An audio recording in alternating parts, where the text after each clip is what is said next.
Hello everyone, I am John with Cazoomi. So this video will give you a quick overview of our new reporting UI here in SyncApps. So in this instance, we will be using our top integration, Salesforce to MailChimp. So let's take a look.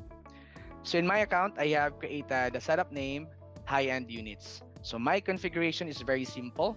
Syncing all my contacts to the MailChimp main audience I have specified in step 2, name phase 1 high-end units.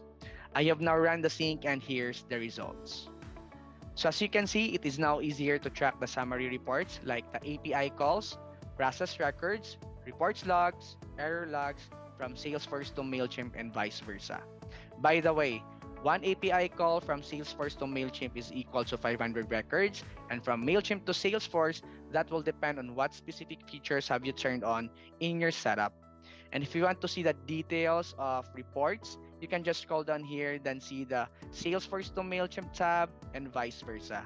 Then you can now have the newly modified records, updated, and errors, and so on.